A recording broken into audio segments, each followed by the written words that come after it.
હવે ત્યાં દાસી થઈને રહેજે તું દીન દયાળની, કે દાસી થવાનું, આપણે દાસ થવાનું. મેં એમને વાત કરી દાસના દાસ થવાની વસ્તુ છે કે અહીંયા આપણે તો કંઈક મેળવવા માટે આવ્યા છે ને, કંઈક મેળવવા આવ્યા હોય તો માન મૂકવું જ પડે. પણ હવે જ્યાં મેળવવાનું છે ત્યાં માન આવે તો શું થાય?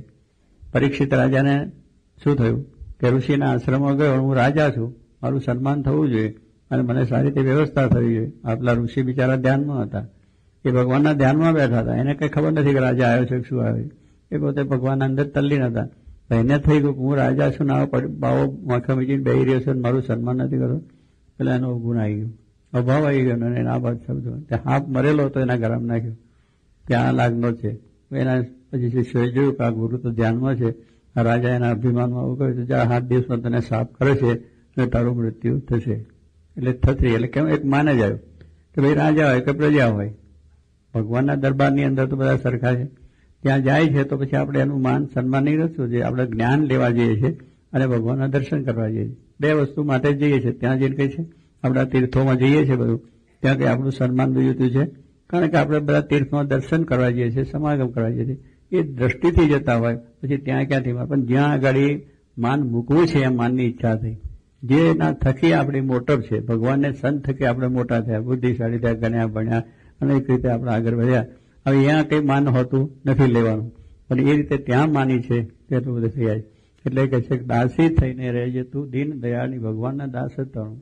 ભગવાન આગળ બધા આપણે નાના છે અને ભગવાનને આગળ તટાર થઈને ઊભો રહે તો પછી કંઈ ભગવાન રાજી રહે? એ તો મૂકી કીધું ભગવાનને પગે લાગવાનું, નમસ્કાર કરવાના અને દંડવત કરવાના, કારણ કે એ તો આપણા બધું આપનારે છે. તો એ રીતે દાસ થઈને રહેવું, સેવક થઈને રહીએ તો આપણને કોઈ જાતનો વાંધો આવે નહીં. તો દાસી થઈને રહેજે તું દીન દયાળની, નીચી ટેલ મળે તો ભાગ. કે ભાઈ જો અહીંયા પાછું આ મંદિરમાં આવ્યા હોય અને ત્યાં આગળ નીચામાં નીચી સેવા આપણને મળે, કે છે ને આ જોડા મૂકવાના બધા મૂકે છે છોકરાઓ જોડા મૂકવાના, એ સેવા મળે તો એ જાણો કહું ભગવાનના ભક્તના જોડા હચવાના મળે. આ બધા જમતા હોય એના પતરાનો ઉપાડવા મળ્યા હોય તો એને મોટી સેવા મળી ગઈ. ચોક સાફ કરવાનું મળ્યો તો ગુણાત્યાન સમય ચોક વાર્તાનો મોટા મહંત અને 300 સાધુ જેની નીચે ને એટલી બધી એમની પ્રતિષ્ઠા, બધી સાધુતા બી થયું, પણ ચોક દરરોજ વારે. જે ચોક મંદિરનો બધા દરરોજ વારતા હતા. એટલે એ મોટા માન મૂકી દીધું. એટલે એવી રીતે દીન દયાળ દાસી થઈને રહે, દીન દયાળની નીચી ટેલ, આ નીચી ટેલ ગાય. ભગવાન કૃષ્ણ છે અને પાંડવોનો યજ્ઞ થયો. હવે યજ્ઞ થાય એટલે દરેક બધા ઘણા માણસો આવ્યા, એટલે રાજા મહારાજાઓ બધા એટલે બધાની સેવા આપે ને, કે આપણે ત્યાં લગ્ન પ્રસંગ હોય તો કોઈકને કંઈક સેવા આપીએ, કોઈકને ઉતારાની આપીએ, કોઈકને મોટરની આપીએ, કોઈકને બીજી વ્યવસ્થા જમવાની, કોઈને પીરસવાની, એ બધી આપણે બધા ભગાવાલાને વહેંચી દઈએ છીએ, ઉતારા કરવાની. એમ કૃષ્ણ પરમાત્મા પણ યજ્ઞમાં ગયા તો એમને પાંડવોને યજ્ઞમાં શું સેવા આપી કે બધા જે રાજા મહારાજ આવે છે એના પગ તમારે ધોવાના, પાણી રાખી લોટો લઈને પગ ધોવાના, અને એ બધાને પછી જમે એનો પતરાળો તમારે ઉપર લેવાનો. ભગવાન આ સેવા સ્વીકારી લીધી. સ્વીકાર હું ભગવાન છું એટલે તમે મને આ સેવા આપો છો, તમે શું રહ્યા? તો ભગવાન કઈ નીચા થઈ ગયા? કૃષ્ણનું ભજન થાય છે અત્યારે, થાય છે કઈ થતું? એ હલકા થવાથી જો આપણું માન જતું હોય, એ નથી હલકા થવા માન વધે છે. એ કૃષ્ણ પરમાત્માનું ભજન થાય છે. બાકી બીજા કેટલાય એમના રાજા મહારાજા પગે ધોળાય બધા તેને કોઈ પૂછતું નથી. તો ભગવાને કર્યું એ પ્રમાણે બરો વ્યવસ્થિત કરીને પતરાને ઉપાડી આઠા ઉપાડીને બધાને મૂકી આવ્યા. પણ કહેવાનું શું છે કે એ નીચી ટેલ હતી એ પણ એમને સ્વીકારી. તો નીચી ટેલ મળે તો મોટા ભાગ સમજો. કોની ટેલ છે? ભગવાનની. આ કોઈ સામાન્ય વ્યક્તિ જ નથી. સામાન્ય વ્યક્તિને આપણે વિચારો કે એને શું લેવું, પણ જે ભગવાને આપણે આપ્યું છે એ ભગવાનની સેવા છે. તો એની સેવા મળે એને માટે આપણે રાજી થઈને કરીએ તો ભગવાન રાજી. નીચી ટેલ મળે તો માને ભાવ્યું. ભવ બ્રહ્માદિક દેવોને પણ આ વસ્તુ મળતી નથી, એવી સેવા મળે છે. મોટા મોટા ઈચ્છે તો આ સેવા ભગવાનની સેવા મળે નહીં.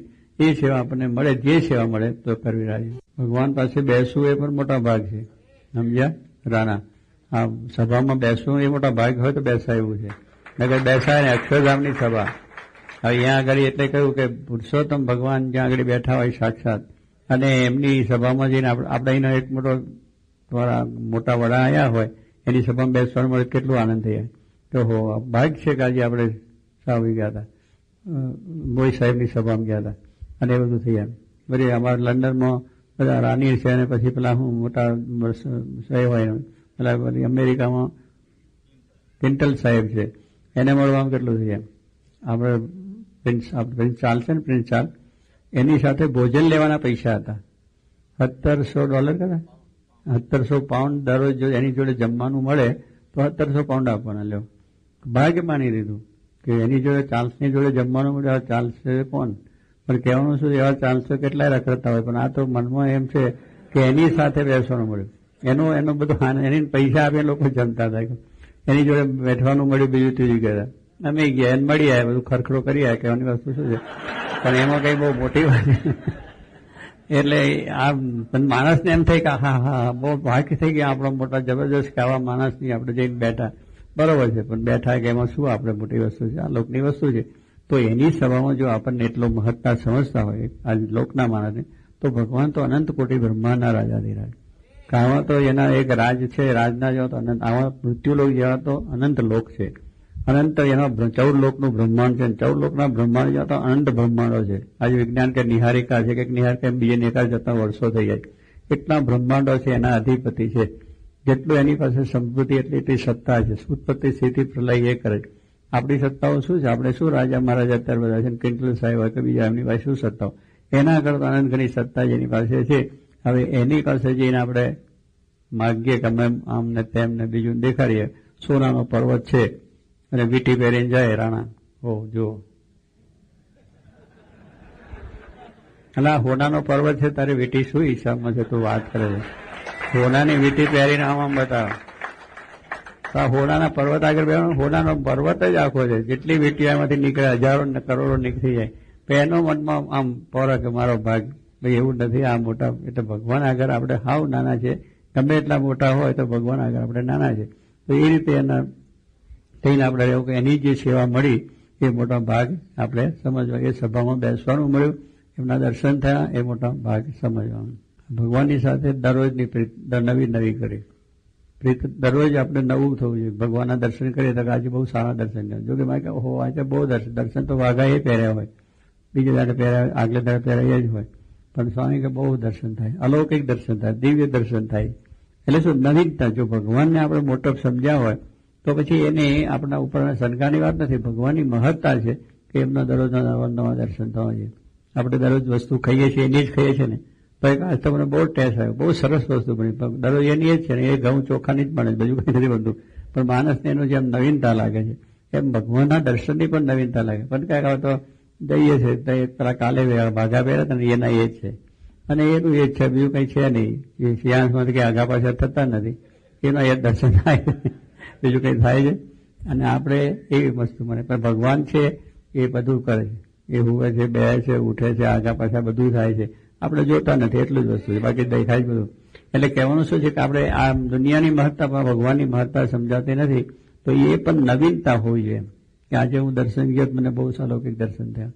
કારણ કે આપણને અલૌકિકતા લાગે છે. આ દરેક વસ્તુ તમે જોવા જાઓ છો એની જ વસ્તુ હોય. જોવા જાઓ, ટીવીમાં દરરોજ જુઓ છો, ટીવીમાં શું પેલા ચિત્રો આગળ પાછા ફરતા હોય, આમાં આગું પાછું બીજું નાટારંગ બધું આવે, એટલું જ કે બીજું. હવે નાટારંગ જુઓ તો બજારમાં ચાલે કેટલો નાટારંગ છે કે નથી? બધો ઘણો છે, બધી જાતના નાટારંગ થાય. એની એ જ વસ્તુ છે, પણ પાછું આપણે જોઈએ કે એને એની વસ્તુ જોઈએ. એટલે કહેવાનું શું, ઘરમાં તમે જુઓ તો ઘરમાં બધું નાટારંગ ચાલે છે ને આપણે. પણ માણસને પેલી નવીનતા લાગે આ લોકની, પણ ભગવાનની નવીનતા નથી લાગતી. જે નવીનતા જુએ છે એની અંદર પણ નવીનતા જોઈએ. આજે મને બહુ દર્શન સારા થયા, મને આજે બહુ સરસ રીતે એ થયું. એવી રીતે આપણે નિત નવા દર્શન, નિત નવીન ભાવના આપણી હંમેશા પ્રગટ થાય.